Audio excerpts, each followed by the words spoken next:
Good morning. ये NCERT geography class 10th के 5th chapter में हम लोग आ गए, जिसमें हम लोग का चैप्टर है खनिज और ऊर्जा संसाधन।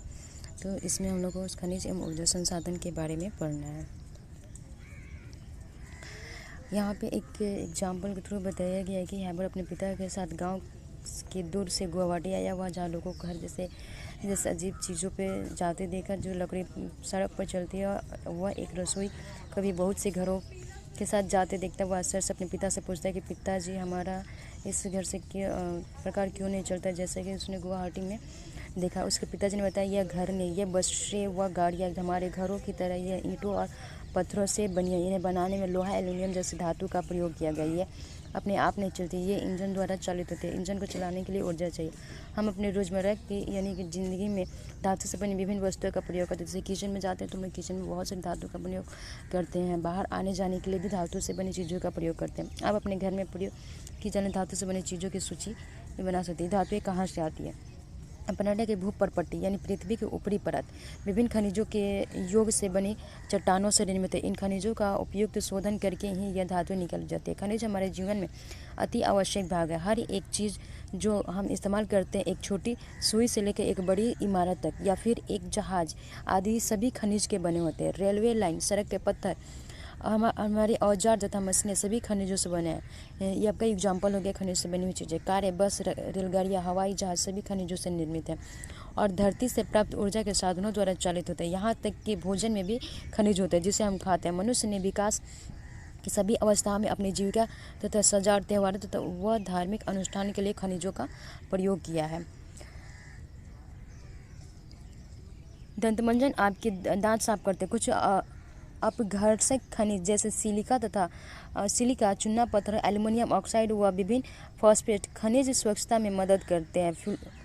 फ्लोराइड जो दांतों को गलने से रोकता है, फ्लोराइड जो है वो दांतों को गलने से रोकता है। फ्लोराइड नामक खनिज से प्राप्त होता है। अधिकतर दंतमंजन टिटेनियम ऑक्साइड से सफ़ेद बनाए जाते हैं। दांत जो होते हैं वो सफ़ेद किससे होते हैं?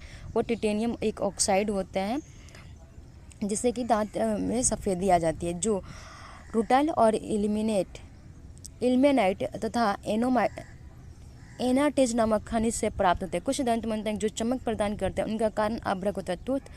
टूथब्रश व पेस्ट की ट्यूब पेट्रोलियम से प्राप्त प्लास्टिक की बनी होती है। अब बताइए कि ये खनिज कहाँ पाए जाते हैं? खनिजों के बिना जीवन प्रक्रिया नहीं चल सकती। यद्यपि हमारे कुछ पौष्टिक उपभोग का केवल 0.3% भाग ही खनिज है। यद्यपि ये इतने महत्वपूर्ण और गुणकारी हैं कि इनके बिना हम 99.7% भोज्य पदार्थ का उपयोग करने में असमर्थ होते हैं। अब आते हैं खनिज क्या है। भूवैज्ञानिक के अनुसार खनिज एक प्राकृतिक रूप में विद्यमान समृद्ध तत्व है जिसकी एक निश्चित आंतरिक संरचना है। खनिज प्रकृति में अनेक रूपों में पाए जाते हैं, जिसमें कठोर हीरा व नरम चूना व सम्मिलित है। खनिज इतने विविध क्यों हैं? आप चट्टानों के विषय में पहले भी पढ़ चुके हैं। चट्टानें खनिजों के समृद्ध तत्वों के योग्य है। कुछ चट्टानें जैसे चूना पत्थर केवल एक ही खनिज से बनी थी, लेकिन अधिकतर चट्टानें विभिन्न अनुपातों में अनेक खनिजों का योग है। कुछ चट्टानें जो होती है वो सिर्फ केवल एक खनिज से बनी होती है और कुछ चट्टानें जो होती है वो विभिन्न खनिजों के मिलने से बनी होती है। यद्यपि 2000 से अधिक खनिजों की पहचान की जा सकती है, लेकिन अधिकतर चट्टानों की केवल कुछ ही खनिजों की बहुतायत है। एक खनिज विशेष जो निश्चित तत्वों का योग है, उस तत्वों का निर्माण उस समय के भौतिक व रासायनिक परिस्थितियों का परिणाम है। इसके फलस्वरूप ही खनिजों में विविध रंग, कठोरता, चमक, घनत्व व विविध क्रिस्टल पाया जाता है। भूवैज्ञानिक इन्हीं विशेषताओं के आधार पर खनिजों का वर्गीकरण करते हैं। भौगोलिक विदों तथा भूवैज्ञानिक द्वारा खनिजों का अध्ययन। भौगोलिक विद स्थलाकृति की बेहतर जानकारी हेतु खनिजों का अध्ययन भूपृष्ठ के एक अंश के रूप में करते हैं। भूगोलवेत्ता खनिज संसाधनों के वितरण व खनिजों से संबंधित आर्थिक क्रियाओं में ज़्यादा रुचि रखते हैं, परंतु एक भूवैज्ञानिक खनिजों के निर्माण प्रक्रिया, इनकी आयु और खनिजों के भौतिक व रासायनिक संगठन से संबंधित विषयों की जानकारी रखते हैं। सामान्य व वाणिज्यिक यानी व्यापारिक उद्देश्य से खनिज हेतु निम्न प्रकार से वर्गीकृत किए गए हैं। तो आप देख सकते हैं खनिज जो होते हैं वो दो प्रकार, धात्विक, अधात्विक और ऊर्जा खनिज। तो धात्विक जो होते हैं जिसमें लोहे की मात्रा होती है, अधात्विक भी होते हैं जिसमें लोहे की मात्रा नहीं होती है, और जो ऊर्जा खनिज होते हैं जिससे कि हमें ऊर्जा प्राप्त होती है। तो धात्विक में आ जाते हैं धात्विक में होते हैं लौह धातु और लौह धातु और बहुमूल्य खनिज। लौह धातु जिसमें लोहे का अंश जैसे लौह, अयस्क, मैग्नीज, निकल व कोबाल्ट, और लौह, तांबा, सीसा, जस्ता व बॉक्साइट। बहुमूल्य खनिज जैसे सोना, चांदी, प्लेटियम ये भी धात्विक है लेकिन इनमें लोहे की मात्रा नहीं होता। अधात्विक जैसे अभ्रक, नमक, पोटास, सल्फर, चुनास में चूना पत्थर, संगमरमर तथा बलुआ पड़ता है। ऊर्जा खनिज जैसे कोयला, पेट्रोलियम तथा प्राकृतिक गैस। खनिजों की उपलब्धता। खनिज कहाँ पाए जाते? सामान्यतः खनिज अयस्कों में पाए जाते हैं। किसी भी खनिज में अन्य अवयवों और तत्वों के मिश्रण का संचयन हेतु अयस्क का उपयोग किया जाता है। खनन का आर्थिक महत्व तभी है जब अयस्क में खनिजों का संचयन पर्याप्त मात्रा में। खनिजों के खनन की सुविधा इसके निर्माण व संरचना पर निर्भर है। खनन सुविधाएं इनके मूल्य को निर्धारित करती है। अतः हमारे लिए मुख्य शैल समूहों का समझना अत्यंत आवश्यक है जिनमें ये खनिज पाया जाता है। खनिज प्रायः निम्न शैल समूहों से प्राप्त होते हैं। आग्नेय व आंतरिक चट्टानों में खनिज दरारों, जोरों, भ्रंशों और बिदरों में मिलते हैं। छोटे जमाव सिराओं के रूप में और बृहद जमाव परत के रूप में पाए जाते हैं। इसका निर्माण भी अधिकतर उस समय होता है जब ये तरल व गैसीय अवस्था में दरारों के सारे भूपृष्ठ की ओर ढकेले जाते हैं। ऊपर आते हुए ये ठंडे होकर जम जाते हैं। मुख्य धात्विक खनिज जैसे तांबा, जस्ता, जिंक और सीसा आदि इसी तरह सिराओं व जमाव के रूप में प्राप्त होते हैं। अनेक खनिज अवसादी चट्टानों के अनेक खनिजों, संस्तरों व परतों में पाया जाता है। इनका निर्माण क्षैतिज परतों में निक्षेपण, संचयन व जमाव का परिणाम है। कोयला तथा कुछ अन्य प्रकार के लौह अयस्कों का निर्माण लंबी अवधि तक अत्यधिक ऊष्मा व दबाव का परिणाम है। और सादी चट्टानें में दूसरी खनिजों के जिप्सम, पोटाश, नमक व सोडियम में समित है। इनके निर्माण विशेषकर शुष्क प्रदेशों में वाष्पीकरण के फलस्वरूप होता है। अब आते हैं खनिजों के निर्माण की एक अन्य विधि धरातलीय चट्टानों का अपघटन तथा चट्टानों के घुलनशील तत्वों के अपरदन के पश्चात अयस्क वाली अवशिष्ट चट्टानें रच जाती है। बॉक्साइट का निर्माण इसी प्रकार होता है। पहाड़ियों के आधार पर घाटी तल के रेत में जलोढ़ जमाव के रूप में भी कुछ खनिज पाया जाता है। ये निक्षेप प्लेसर निक्षेप के नाम से जाने जाते हैं। इनमें प्रायः ऐसे खनिज होते हैं जो जल द्वारा घर्षित नहीं होते।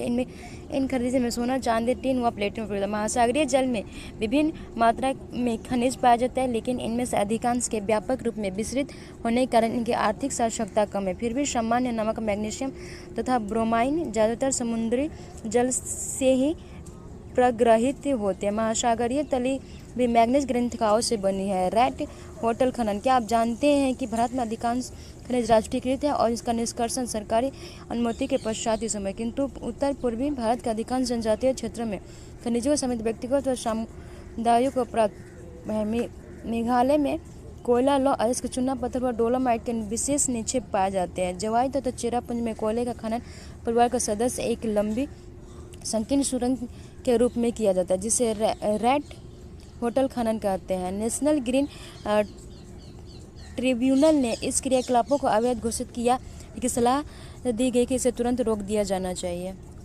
भारत अच्छी और विविध प्रकार के खनिज संसाधनों में भाग्यशाली है, यद्यपि इनका वितरण असमान है। मोटे तौर पर प्रायद्वीपीय चट्टानों में कोयले, धात्विक खनिज, अभ्रक व अन्य अनेक अधात्विक खनिजों के अधिकांश भंडार संचित है। प्रायद्वीपीय के पश्चिमी और पूर्वी पार्श्वों पर गुजरात और असम के तलछटी चट्टानों में अधिकांश खनिज तेल निक्षेप पाया जाता है। प्रायद्वीपीय शैल क्रम के साथ राजस्थान में अनेक लौह खनिज पाया जाता है। उत्तरी भारत में विस्तृत जलोढ़ मैदान आर्थिक महत्व में के खनिजों के से लगभग विहीन है। ये विभिन्न खनिजों की रचनाएं में अंतर्ग्रस्त भूगर्भिक संरचना प्रक्रियाओं के समय के कारण है। आइए अब भारत के कुछ खनिजों के वितरण का अध्ययन करें। सदैव स्मरण रहे कि अयस्क में खनिज का भंडारण, खनिज का संधारण, उत्खनन की सुगमता और बाजार की निकटता किसी संचय की आर्थिक जीव्यता को प्रभावित करने में महत्वपूर्ण भूमिका निभाते हैं। अतः मांग की पूर्ति के लिए अनेक विकल्पों में से चयन करना पड़ता है। ऐसा हो जाने के बाद एक खनिज निक्षेप तथा भंडार खदान में परिवर्तित हो जाता है।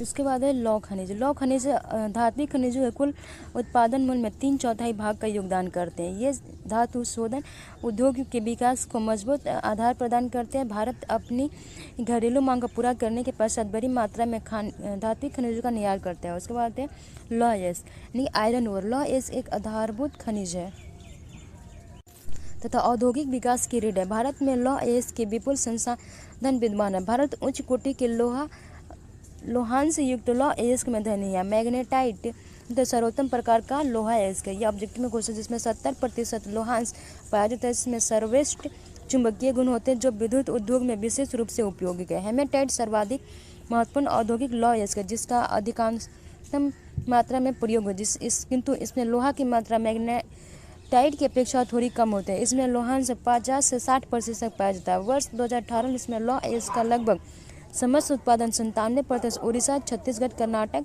और झारखंड से प्राप्त है। शेष 3% अन्य राज्यों से हुआ है। कन्नड़ भाषा में कुदरे शब्द का अर्थ होता है घोड़ा।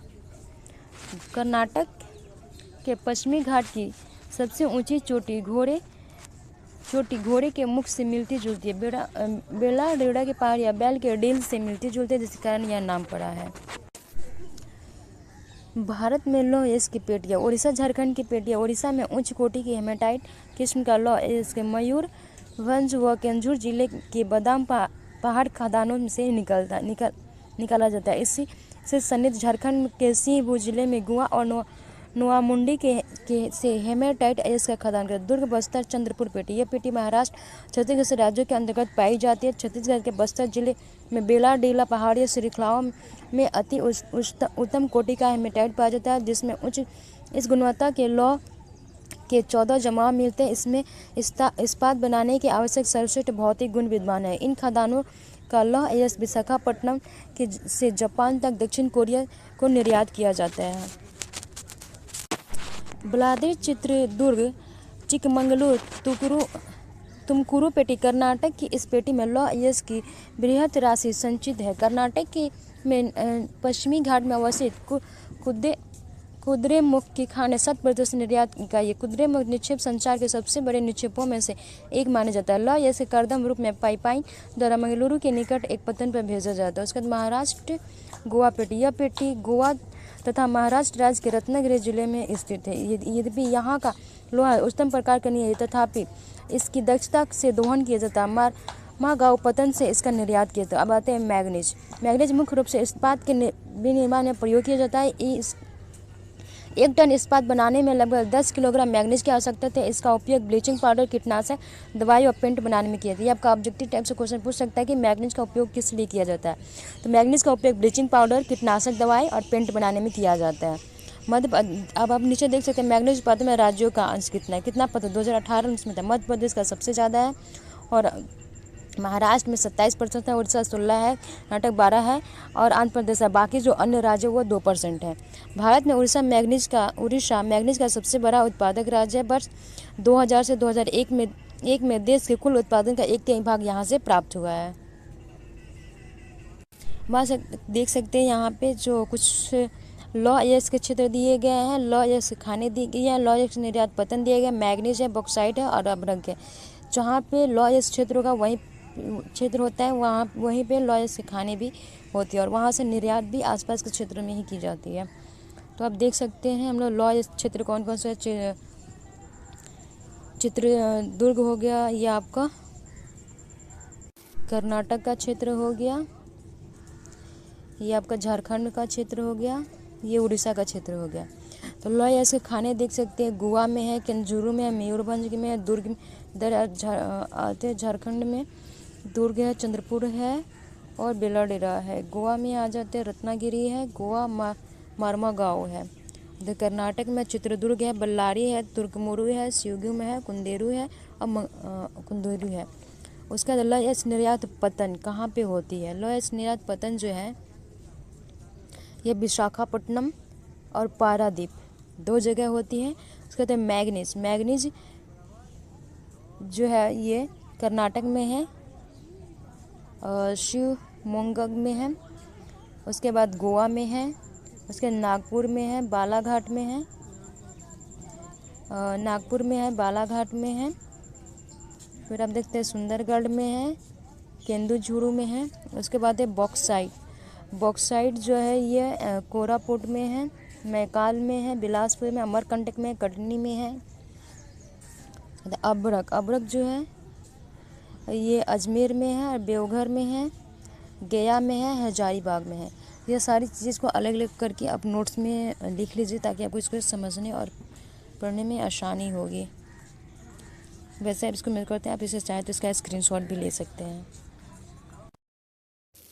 अब अब हम लोग औलो खनिज के बारे में पढ़ेंगे। औलो खनिज भारत में औलो खनिजों के संचित राशि और उत्पादन अधिक संतोषजनक नहीं है। यद्यपि ये खनिज जिनमें तांबा, बॉक्साइट, सीसा और सोना आते हैं, धातु शोधन, इंजीनियरिंग व विद्युत उद्योगों में महत्वपूर्ण भूमिका निभाते हैं। आइए हम तांबा बॉक्साइट का विवरण समझें। तांबा भारत में तांबे के भंडार व उत्पादन क्रांतिक रूप से न्यून है।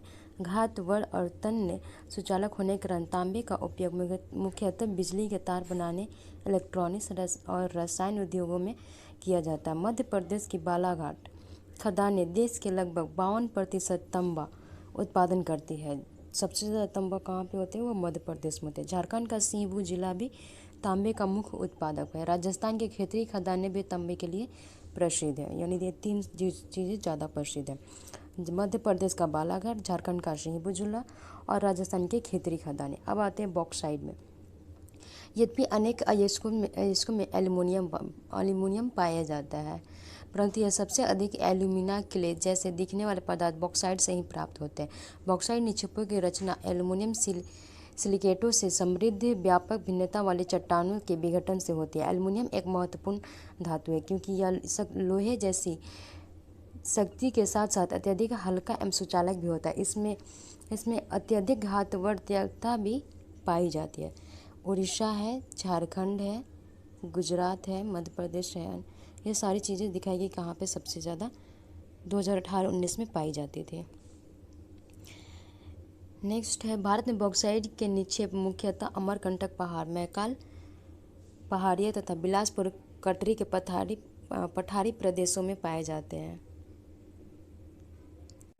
उड़ीसा भारत का सबसे बड़ा बॉक्साइट उत्पादक राज्य है 2018-19 के डाटा के अकॉर्डिंग। यहाँ कोरापुट जिले में पंचपत माली निक्षेप राज्य के सबसे महत्वपूर्ण बॉक्साइट निक्षेप है। एल्युमिनियम की खोज के बाद सम्राट नेपोलियन तृतीय अपने कपड़ों पर एल्युमिनियम से बने हुक व बटन पहनता था और अपने खास मेहमानों को एल्युमिनियम से बने बर्तनों को भोजन कराता था तथा आम मेहमानों को सोने व चांदी के बर्तनों में भोजन परोसता था। इस घटना के तीसरे वर्ष बाद पेरिस एक जगह में भिखारियों के पास एल्युमिनियम के बर्तन एक आम बात हो गई थी। अब आता है धात्विक खनिज। अभ्रक एक ऐसा खनिज है जो प्लेटों अथवा पतरन क्रम में पाया जाता है। इसका चादरों से विपाटन आसानी से हो सकता है। ये परतें इतनी महीन हो जाती है कि इनकी 1000 परतें कुछ सेंटीमीटर ऊंचाई में समाहित हो जाती है। अभ्रक पारदर्शी, काले, हरे, लाल, पीले व भूरे रंग का हो सकता है। इसकी सर्वोच्च परावैद्युत शक्ति, ऊर्जा ह्रास का निम्न गुणांक, विंसवाह के गुण और उच्च वोल्टेज की प्रतिरोधकता के कारण अभ्रक विद्युत व इलेक्ट्रॉनिक उद्योगों में प्रयुक्त होने वाले अपरिहार्य खनिजों में से एक है। अभ्रक के निक्षेप जो होते हैं वो छोटा नागपुर पठार, जो कि झारखंड में है, के उत्तरी पठारी किनारों पर पाया जाता है। बिहार, झारखंड की कोडरमा, गया, हजारीबाग पेटी अग्रणी उत्पादक है। राजस्थान के मुख्य अभ्रक उत्पादक क्षेत्र अजमेर के आसपास है। आंध्र प्रदेश के नेल्लोर अभ्रक पेटी में भी देश की महत्वपूर्ण उत्पादक पेटी। अब आते हैं चट्टानी खनिज। चट्टानी खनिज में आ जाता है चूना पत्थर। चूना पत्थर कैल्शियम या कैल्शियम कार्बोनेट तथा मैग्नीज कार्बोनेट से बनी चट्टानों में पाया जाता है। यह अधिकांशतः अवसादी चट्टानों में पाया जाता है। चूना पत्थर सीमेंट उद्योग का एक आधारभूत कच्चा माल होता है और लौह प्रगलन की भट्टियों के लिए अनिवार्य है। ये टॉपिक इम्पोर्टेंट है। अब देख सकते हैं कि सबसे ज़्यादा जो है वह राजस्थान में पाया जाता है, उसके बाद मध्य प्रदेश है, आंध्र प्रदेश है, छत्तीसगढ़ है। स्टार्टिंग के 1-2 रहते हैं और सबसे कम किस में पाया जाता है वो देखा जाता है। बहुत एक खनन को कि घातक उद्योग बनने से रोकने के लिए दृढ़ सुरक्षा, विनिमय और पर्यावरणीय कानूनों का क्रियान्वयन अनिवार्य है।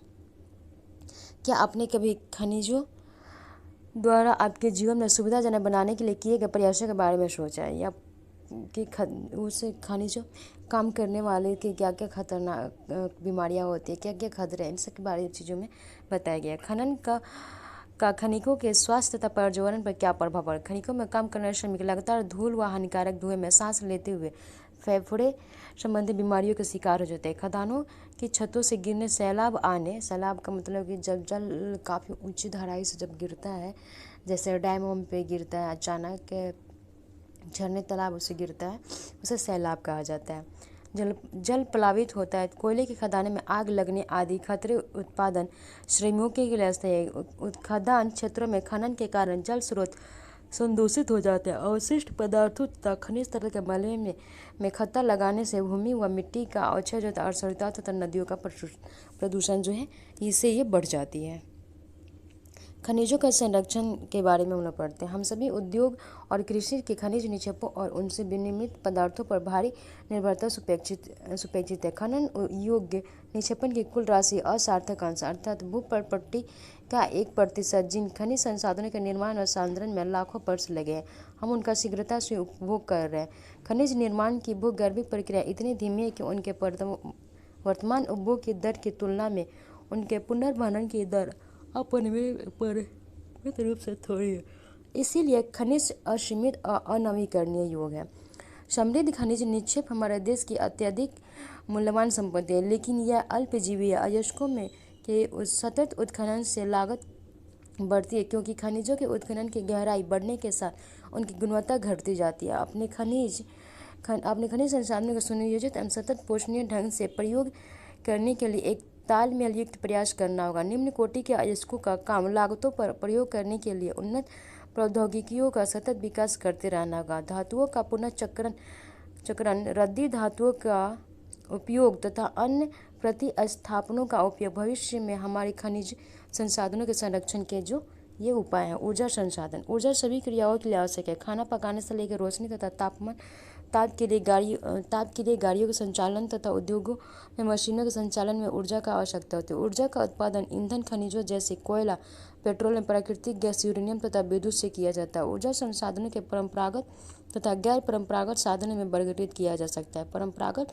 साधनों में लकड़ी, उपले तथा गोबर का जो बनाया जाता है उसी को उपले बोला जाता है। कोयला, पेट्रोलियम, प्राकृतिक गैस तथा विद्युत दोनों जल विद्युत तथा ताप विद्युत सम्मिलित है। गैर परंपरागत साधन में सौर ऊर्जा, पवन ऊर्जा, ज्वारीय, भूतापीय, बायोगैस तथा परमाणु ऊर्जा शामिल होता है। ग्रामीण भारत में लकड़ी व उपले बहुतायत में प्रयोग किए जाते हैं। एक अनुमान के अनुसार ग्रामीण घरों में आवश्यक ऊर्जा का 70% से अधिक इन दो साधनों से प्राप्त होता है, लेकिन अब घटते वन क्षेत्र के कारण इनका उपयोग करते रहना कठिन होता जा रहा है।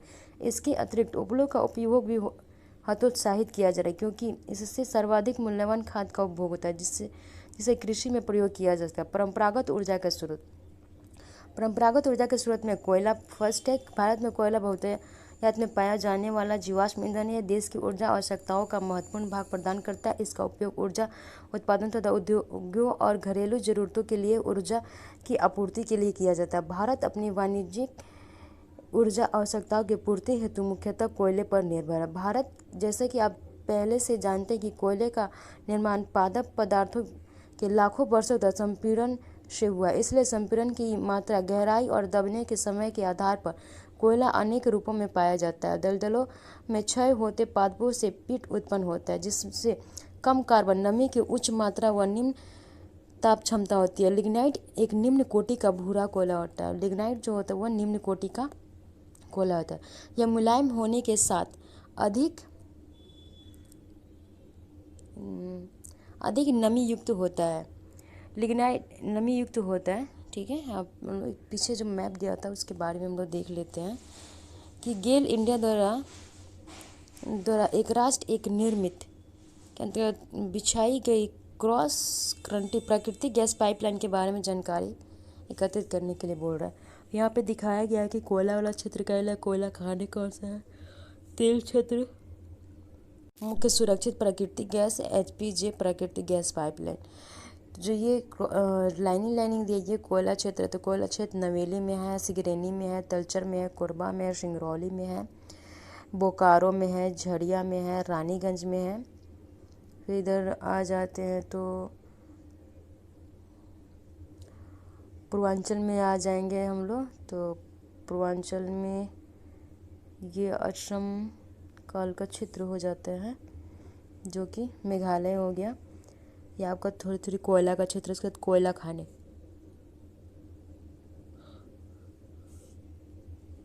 जहाँ पे कोयला क्षेत्र है वहीं पे कोयला खाने भी है।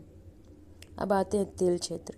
तेल क्षेत्र कहाँ पे? मुंबई हाई है, बरसीन है, हजीरा, अंकलेश्वर है, बडोरा है, कागोल है, झाबुआ है, विजयपुर है, अंता है, औरैया है, जगदीशपुर है, शाहजहांपुर है, आंवला है, बाबराला है, साहिबाबाद है, सोनपत है, दिल्ली है, गुरुग्राम है। फिर ऊपर में आ जाते हैं तो शिवसागरा है, मुरगनू है, मेकम है, डिगबोई है, नरकटिया है। ठीक, उसके बाद मुख्य सुरक्षित प्राकृतिक गैस का है। मुख्य सुरक्षित जो है ये नवेली के पास जो है ये सुरक्षित है, वशीन के पास जो है ये सुरक्षित है। उसके बाद ये राजस्थान में है जो सुरक्षित है।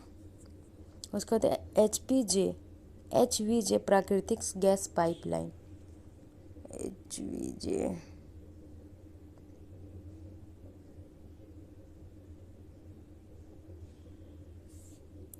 HVJ जो गैस प्राकृतिक लाइन है ये आप देख सकते हैं आंता के पास है, ये है।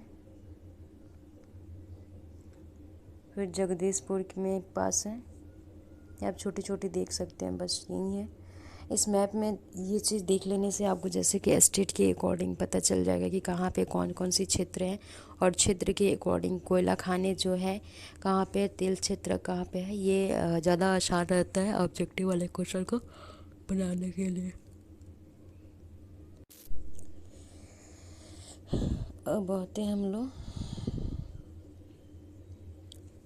लिग्नाइट के बारे में पढ़ते हैं। लिग्नाइट के मुख्य भंडार तमिलनाडु के नवेली में मिलते हैं और विद्युत उत्पादन में प्रयोग किए जाते हैं। गहराई में दबे तथा अधिक तापमान से प्रभावित कोयले को बिटुमिनस कोयला कहा जाता है। वाणिज्यिक प्रयोग में यह सर्वाधिक लोकप्रिय होता है। सर्वाधिक लोकप्रिय कोयला बिटुमिनस कोयला होता है, और लिग्नाइट जो होता है वह सबसे निम्न प्रकार का कोयला होता है। धातु शोधन में उच्च श्रेणी के बिटुमिनस कोयले का प्रयोग किया जाता है, जिसका लोहे के प्रगलन के लिए विशेष महत्वपूर्ण है। एंथ्रासाइट सर्वोत्तम गुण प्रकार का कोयला होता है। एंथ्रासाइट जो होता है वो सबसे सर्वोत्तम गुण वाला कठोर कोयला होता है, और सबसे निम्न में जो होता है वो लिग्नाइट होता है। भारत में कोयला दो प्रमुख भूगर्भ के युगों के शैल में क्रम पाता है। एक गोंडवाना जिसकी आयु 20 लाख वर्ष से कुछ अधिक है, और दूसरा टर्शियरी निक्षेप के लगभग 55 लाख वर्ष पुराने। गोंडवाना कोयला जो धातु शोधन कोयला है कि प्रमुख संसाधन दामोदर घाटी, पश्चिम बंगाल तथा झारखंड, झरिया, रानीगंज, बोकारो में स्थित है। ये ऑब्जेक्टिव क्वेश्चन 67 में पूछा गया था, जिससे कि आप इसको रख सकते हैं। गोंडवाना कोयला जो धातु शोधन के लिए है, प्रमुख संसाधन दामोदर घाटी, पश्चिम बंगाल तथा झारखंड, झरिया, रानीगंज, बोकारो में स्थित है। जो महत्वपूर्ण कोयला क्षेत्र गोदावरी, महानदी, सोन व वर्धा नदी घाटियों में भी कोयले के बहुत के जमाव पाए गए। टर्शियरी कोयला क्षेत्र उत्तर पूर्वी राज्यों जैसे मेघालय, असम, मध्य प्रदेश तथा नागालैंड में पाया जाता है।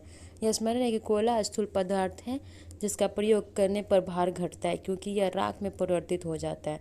इसी कारण इसे भारी उद्योग तथा ताप विद्युत गृह कोयला क्षेत्र तथा उसके निकट ही किए जाते हैं। पेट्रोलियम भारत में कोयले के पश्चात ऊर्जा का दूसरा प्रमुख साधन है पेट्रोलियम या खनिज तेल है। यह ताप प्रकाश के लिए ईंधन और मशीनों में स्नेहक और अनेक विनिर्माण उद्योगों को कच्चा माल प्रदान करता है। तेल शोधन सलाह, संश्लेषित वस्त्र, उर्वरक तथा असंख्य रसायन उद्योगों में एक नोडीय बिंदु का काम करते हैं। भारत में अधिकांश पेट्रोलियम की उपस्थिति टर्शियरी युग की सेल संरचनाओं में अपनति व भ्रंश ट्रैप में पाई जाती है। वलन, अपनति और गुंबदों वाले प्रदेशों में यह वहाँ पाया जाता है जहाँ उद्वलन के शीर्ष में तेल ट्रैप हुआ होता है। तेल धारक परत संलग्न सूचना पत्थर तथा बालू पत्थर होता है, जिसमें से तेल प्रवाहित होता है। मध्यवर्ती असंरंध्र परतें तेल के ऊपर उठने व नीचे रिसने से रोकती है। पेट्रोलियम संरंध्र और असंरंध्र चट्टानों के बीच भ्रंश ट्रैप में भी पाया जाता है। प्राकृतिक गैस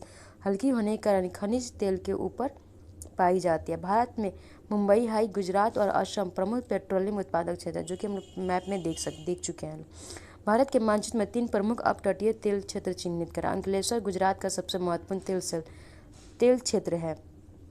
असम भारत का सबसे पुराना तेल उत्पादक क्षेत्र है। डिगबोई, नरकटिया और मोहरन हुगरीजन इस राज्य के पर महत्वपूर्ण तेल उत्पादक क्षेत्र है। अब आते हैं प्राकृतिक गैस। प्राकृतिक गैस पेट्रोलियम के भंडार के साथ पाई जाती है। जब कच्चे तेल को सतह पर लाया जाता है तो यह मुक्त हो जाती है। इसका उपयोग घरेलू और औद्योगिक ईंधन के रूप में किया जाता है। इसका उपयोग बिजली क्षेत्र में ईंधन के रूप में बिजली पैदा करने के लिए, उद्योगों के हीटिंग के उद्देश्य के लिए, रासायनिक, पेट्रोकेमिकल्स, उर्वरक उद्योगों में कच्चे माल के रूप में, परिवहन ईंधन के रूप में और खाना पकाने के ईंधन के रूप में किए जाते हैं। गैस की बुनियादी ढांचे में विस्तार और स्थानीय शहर गैस वितरण (COD) नेटवर्क के विस्तार के साथ प्राकृतिक गैस पसंदीदा परिवहन ईंधन (CNG) और घरों में खाना पकाने के ईंधन (PNG) के रूप में भी उभर रहा है। भारत में प्रमुख गैस भंडार मुंबई हाई और अन्य संबद्ध क्षेत्र पश्चिमी तट पर पाए जाते हैं, जिनको खंबात बेसिन में पाए जाने वाले क्षेत्र संपूरित करते हैं। पूर्वी तट पर कृष्णा गोदावरी बेसिन में प्राकृतिक गैस के नए भंडार की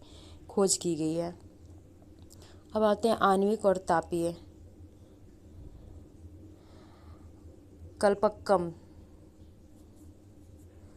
कैगा, तारापुर, काकरापार, ब्रावतभट्टा, नरोरा, ये सारे आणविक है। और तापीय जो हो गए नवेली है, इनौर है, तूतीकोरिन है, विजयवाड़ा है, कोट्टागुरम है, परली है, चंद्रपुर है, कोड़गी है, भुसावल है, सतपुरा है, अहमदाबाद है, वाकड़वाड़ी है, गांधीनगर, साबरमती, ध्रुवन है, सिंगरौली है, अमरकंटक है, कोरबा है, तलचर है, चंद्रपुरा है, हिंद है, बरौनी है जो कि बिहार में है, पनकी है। ये सारे तापीय क्षेत्र हैं। बोंगई गांव है, नामरूप है। इन सारी चीज़ों को देख लेना एक बार ज़रूरी है, इससे सारे ऑब्जेक्टिव क्वेश्चन पूछे जाते हैं। गेल द्वारा निर्मित 1700 किलोमीटर लंबे Hazira Vijaypur Jagdishpur HVJ cross country gas pipeline ने मुंबई हाई और बसिन क्षेत्रों को पश्चिमी और उत्तरी भारत में विभिन्न उर्वरक, बिजली और औद्योगिक परिसरों से जोड़ा। इन गैस पाइपलाइनों ने भारतीय गैस बाजार के विकास को गति प्रदान किया। कुल मिलाकर भारत के गैस बुनियादी ढांचे का विस्तार क्रॉस करंटी पाइपलाइनों के 17,000 किलोमीटर से बढ़कर 18,500 किलोमीटर तक 10 गुना से अधिक हो गया और पूर्वोत्तर राज्यों सहित देश भर के सभी गैस स्रोतों और उपभोक्ता बाजारों को जोड़कर गैस ग्रिड के रूप में जल्द ही 34,000 किलोमीटर से अधिक तक पहुँचने की संभावना। विद्युत। आधुनिक विश्व में विद्युत के अनुप्रयोग इतने ज़्यादा विस्तृत हैं कि इनके प्रति व्यक्ति उपयोग को विकास का सूचकांक माना जाता है। विद्युत मुख्यतः दो प्रकार से ही उत्पन्न की जाती है। एक प्रवाही जल से जो हाइड्रो टरबाइन चलाकर जल विद्युत उत्पन्न करती है, और अन्य ईंधन जैसे कोयला, पेट्रोलियम तथा प्राकृतिक गैस को जलाने से टरबाइन चलाकर ताप विद्युत उत्पन्न की जाती है। एक बार उत्पन्न हो जाने के बाद विद्युत एक ही जैसी रहती है। कुछ नदी परियोजनाओं, घाटों के नाम बताएं। इन नदियों पर बने बांधों के नाम बताएं, जो कि पीछे के क्लास में दिया गया है, जो मैप में आप वहाँ से देख सकते हैं। तेज बहते जल से जल विद्युत उत्पन्न की जाती है, जो एक नवीकरणीय योग्य संसाधन है। भारत में अनेक बहुउद्देशीय परियोजनाएं उनको कहा जाता है जिनसे कि एक कार्य से बहुत सारी योजनाएं होती हैं या उनके काम में लाए जाते हैं, इसलिए उनका बहुउद्देशीय परियोजनाएं कहते हैं। जो विद्युत उत्पादन ऊर्जा कहते हैं, जैसे भाखड़ा नांगल, दामोदर घाटी कॉरपोरेशन और कोपली हाइडल परियोजना। ताप विद्युत कोयला, पेट्रोलियम तथा प्राकृतिक गैस के प्रयोग से उत्पन्न की जाती है। ताप विद्युत गृह अनवीकरणीय योग्य जीवाश्म ईंधन का प्रयोग कर विद्युत उत्पन्न करते हैं। और उसके बाद है ऊर्जा के परंपरागत है, अब गैर परंपरागत स्रोत में के साधन। ऊर्जा के बढ़ते उपभोग ने देश में कोयला, तेल और गैस जैसे जीवाश्म ईंधनों पर अत्यधिक निर्भर कर दिया। गैस व तेल की बढ़ती कीमतों व इनकी संभावित कमी ने भविष्य में ऊर्जा आपूर्ति की सुरक्षा के लिए अनिश्चितताएं उत्पन्न कर दी। इससे राष्ट्रीय अर्थव्यवस्था की वृद्धि पर गंभीर प्रभाव पड़ते हैं। इसके अतिरिक्त जीवाश्म ईंधन का प्रयोग गंभीर पर्यावरणीय समस्याएं उत्पन्न करता है। अतः नवीकरणीय योग्य ऊर्जा संसाधनों जैसे सौर ऊर्जा, पवन ऊर्जा, ज्वारीय ऊर्जा, जैविक ऊर्जा तथा अवशिष्ट पदार्थ जनित ऊर्जा के उपयोग की बहुत जरूरत है। ये ऊर्जा गैर परंपरागत ऊर्जा साधन है। परंपरागत और गैर परंपरागत दोनों की याद है। भारत धूप, जल तथा जीव भर साधनों में समृद्ध भारत में नवीकरणीय योग ऊर्जा संसाधनों के विकास हेतु बृहद कार्यक्रम भी बनाया गया। अब आते हैं परमाणु तथा आणविक। परमाणु तथा आणविक ऊर्जा अणुओं की संरचना को बदलने से प्राप्त की जाती है। जब ऐसा परिवर्तन किया जाता है तो ऊष्मा के रूप में काफ़ी ऊर्जा विमुक्त होती है और इनका उपयोग विद्युत ऊर्जा उत्पन्न करने के लिए किया जाता है। यूरेनियम और थोरियम जो झारखंड और राजस्थान के अरावली पर्वत श्रृंखला में पाए जाते हैं का प्रयोग परमाणु अथवा अपारमाणविक ऊर्जा के उत्पादन में किया जाता है। केरल में मिलने वाली मोनाजाइट रेत में भी थोरियम पाई जाती है। उसके बाद है सौर ऊर्जा। भारत एक उष्णकटिबंधीय देश है। यहाँ सौर ऊर्जा के दोहन की असीम संभावना है।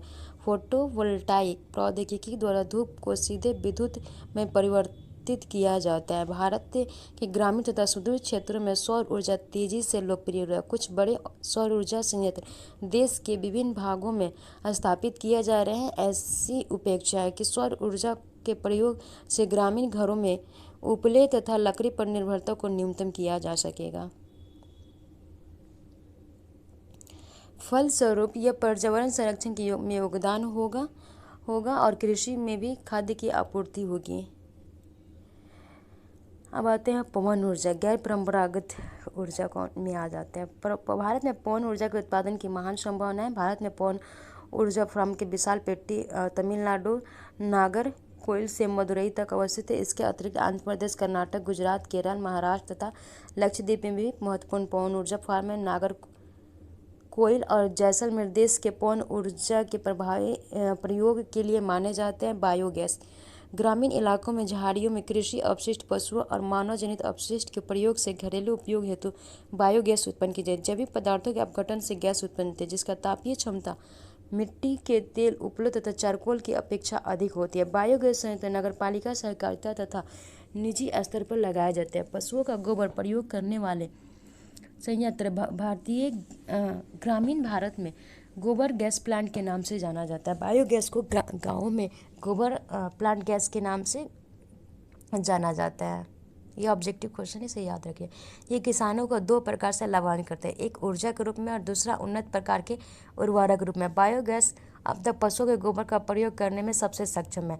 यह उर्वरक की गुणवत्ता को बढ़ाता है और उपलों तथा लकड़ी को जलाने से होने वाले वृक्षों के नुकसान को रोकता है। उसके बाद है ज्वारीय ऊर्जा। महासागरीय तरंगों का उपयोग विद्युत उत्पादन के लिए किया जाता है। सक्रिय खाड़ी के आर पार बाढ़ द्वारा बनाए गए बांध बनाते हैं। उच्च ज्वार में इस संकरी खाड़ी नुमा प्रदेश द्वार से पानी भीतर भर जाता है और द्वार बंद होने पर बांध में ही रह जाता है। बाढ़ द्वार के बाहर ज्वार उतरने पर बांध के पानी को इसी रास्ते पाइप द्वारा समुद्र की तरफ बहाया जाता है। इसे ऊर्जा उत्पादन टरबाइन की ओर है। भारत में खंबात की खाड़ी, कच्छ की खाड़ी तथा पश्चिमी तट पर गुजरात में और पश्चिम बंगाल में सुंदरवन क्षेत्र के गंगा के डेल्टा के ज्वारीय तरंगों द्वारा ऊर्जा उत्पन्न करने की आदर्श दशाएं उपस्थित है। उसके बाद है भूतापीय ऊर्जा। पृथ्वी के आंतरिक भागों से ताप का प्रयोग कर उत्पन्न की जाने वाली विद्युत ऊर्जा को भूतापीय ऊर्जा कहते हैं। भूतापीय ऊर्जा इसीलिए अस्तित्व में होती है क्योंकि बढ़ती गहराई के साथ पृथ्वी प्रभावी ढंग से तप्त होती जाती है। जहाँ भी भूतापीय प्रवणता अधिक होती है वहाँ उथली गहराई पर भी अधिक तापमान पाया जाता है। ऐसे क्षेत्रों में भूमिगत जल चट्टानों से ऊष्मा का अवशोषण कर तप्त हो जाता है। यह इतना तप्त हो जाता है कि यह पृथ्वी की सतह की ओर उठता है तो यह भाप में परिवर्तित हो जाता है। इसी भाप का उपयोग टरबाइन को चलाने तथा विद्युत उत्पन्न करने के लिए किया जाता है।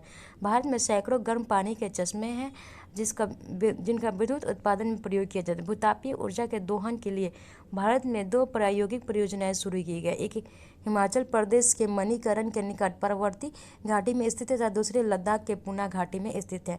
ऊर्जा संसाधनों का संरक्षण। आर्थिक विकास के लिए ऊर्जा एक आधारभूत आवश्यकता है। राष्ट्रीय अर्थव्यवस्था के प्रत्येक सेक्टर कृषि, उद्योग, वाणिज्य, परिवहन, वाणिज्य व घरेलू आवश्यकताओं की पूर्ति के लिए ऊर्जा के निवेशों की आवश्यकता है। स्वतंत्रता प्राप्ति के पश्चात क्रियान्वित आर्थिक विकास का योजनाओं की चालू रखने के लिए ऊर्जा की बड़ी मात्रा की आवश्यकता थी। फलस्वरूप पूरे देश में ऊर्जा के सभी प्रकारों का उपयोग धीरे धीरे बढ़ रहा है। इससे पृष्ठभूमि में ऊर्जा के विकास के सतत पोषणीय मार्ग के विकास करने की तुरंत आवश्यकता है। ऊर्जा संरक्षण की उन्नति और नवीकरणीय ऊर्जा संसाधनों का बढ़ता प्रयोग, सतत पोषणीय ऊर्जा के दो आधार। वर्तमान में भारत विश्व के अल्पतम ऊर्जा दक्ष देशों में गिना जाता है। हमें ऊर्जा के सीमित संसाधनों के न्याय संगत उपयोग के लिए सावधानीपूर्वक उपागम अपनाना होगा। उदाहरणार्थ एक जागरूक नागरिक के रूप में हम यातायात के निजी वाहनों की अपेक्षा सार्वजनिक वाहन का उपयोग करके, जब प्रयोग ना हो रही हो तो बिजली बंद करके, विद्युत बचत करने के वाले उपकरणों के प्रयोग से तथा गैर पारंपरिक ऊर्जा संसाधनों के प्रयोग से हम अपना ही छोटा योगदान दे सकते। आखिरकार ऊर्जा की बचत ही ऊर्जा का उत्पादन है। नेक्स्ट हम लोग का ऑब्जेक्टिव क्वेश्चन है। इस ऑब्जेक्टिव क्वेश्चन को हम लोग देख लेते हैं। इन सारे ऑब्जेक्टिव क्वेश्चन और लॉन्ग क्वेश्चन का आंसर हमने आगे दे दिया है, जैसे कि मैं आपको यहाँ पे दिखा देती हूँ। निम्नलिखित में से कौन सा खनिज अपक्षित पदार्थ या अवशिष्ट भार को त्यागता हुआ चट्टानों के अपघटन से बनता है? बॉक्साइट। झारखंड में स्थित कोडरमा निम्नलिखित में से किस खनिज का अग्रणी उत्पाद है? अभ्रक का है। निम्नलिखित चट्टानों में से किस चट्टान के स्तरों में खनिजों का निक्षेपण और संचयन होता है? तलछटी चट्टाने में। मोनाजाइट रेत में निम्नलिखित में से कौन सा खनिज पाया जाता है? थोरियम पाया जाता है, जो कि राजस्थान में पाया जाता है। निम्नलिखित प्रश्न को 30 शब्दों में दीजिए और निम्नलिखित में से अंतर 30 शब्दों से अधिक ना दे। पहला लौह और लौह खनिज। लौह युक्त खनिजों को लौह खनिज कहा जाता है, जैसे लोहा, अयस्क और मैग्नीज। जिन खनिजों में लोहा नहीं होता उन्हें अलौह खनिज कहा जाता है, जैसे बॉक्साइट, ये एल्युमिनियम से प्राप्त है, सीसा, सोना, चांदी। उसके बाद है परंपरागत और गैर परंपरागत। ऊर्जा के परंपरागत स्रोत आमतौर पर अशामिल और प्रदूषणकारी होते हैं, जैसे जलाऊ लकड़ी, कोयला और पेट्रोलियम। गैर परंपरागत स्रोत आमतौर पर अपार और गैर प्रदूषणकारी होते हैं, जैसे सौर, पवन ऊर्जा और परमाणु ऊर्जा। खनिज क्या? खनिज एक समजातीय स्वाभाविक रूप से एक निश्चित आंतरिक संरचना वाला पदार्थ है। खनिजों का निर्माण तत्वों के संयोजन से होता है और कुछ खनिजों का खनन बहुत लाभदायक होता है। आग्नेय या ज्ञांतरी चट्टानों में खनिजों का निर्माण कैसे होता है? आग्नेय और ज्ञांतरी चट्टानों में पिघला हुआ अथवा तरल और गैसीय खनिज दरार में ऊपर की ओर मजबूत होते हैं और फिर जम जाते हैं, नसों या गांठों का निर्माण करते हैं। इसी तरह के इन चट्टानों में खनिजों का निर्माण होता है और इसी प्रकार में पाया जाता है। हमें खनिजों को संरक्षित क्यों करना चाहिए? क्योंकि खनिज की बचत ही खनिज संसाधनों को संरक्षित करने की आवश्यकता क्योंकि ये सीमित है। प्रकृति में इन्हें फिर से उभरने के लिए अरबों साल लगते हैं। अयस्कों में निरंतर निष्कर्षण से इनकी लागत बढ़ती जा रही है और गुणवत्ता और मात्रा में कमी आ रही है। भारत में कोयले के विवरण का वर्तन है। भारत में कोयले का विवरण देश के पूर्वी हिस्से में अधिक प्रचुर मात्रा में। भारत में कोयला दो मुख्य भूवैज्ञानिक युगों की रॉक श्रृंखला में होते हैं, गोंडवाना और तृतीयक। जबकि गोंडवाना कोयला लगभग 200 मिलियन वर्ष पुराना है, तृतीयक जमा लगभग 55 मिलियन वर्ष पुराना है। गोंडवाना धातु कर्म कोयला के प्रमुख संसाधन दामोदर घाटी, पश्चिम बंगाल, झारखंड, झरिया, रानीगंज, बोकारो में स्थित है। गोदावरी, महंदी, सोन, वर्धा घाटी में भी कोयला जमा होता है। उत्तर पूर्वी राज्यों में मेघालय, असम, अरुणाचल प्रदेश और नागालैंड में भी तृतीय का होता है। भारत में सौर ऊर्जा का भविष्य उज्ज्वल है। क्यों? भारत एक उष्णकटिबंधीय देश होने के नाते भारत में सूर्य की प्रकाश की बहुतायत है, इसलिए सौर ऊर्जा के दोहन की भारी संभावना है। सौर ऊर्जा का एक गैर परंपरागत स्रोत है, लेकिन यह ग्रामीण और दूर दराज के क्षेत्रों में लोकप्रियता हासिल है, जिनके घरों में जलाऊ लकड़ी और गोबर के पर निर्भरता कम हो जाती है। बदले में पर्यावरण के संरक्षण और कृषि में खाद की पर्याप्त आपूर्ति सुनिश्चित करने में मदद करता है। नेक्स्ट यहाँ पे क्वेश्चन की आप दिया गया है, आंसर भी दे दिया गया है, आप इसे खुद से कर सकते हैं। इस प्रकार हम लोग का NCERT ज्योग्राफी क्लास 9th का 5th चैप्टर कंप्लीट हुआ है। नेक्स्ट चैप्टर के लिए नेक्स्ट वीडियो में मिलेंगे, तब तक के लिए बाय बाय।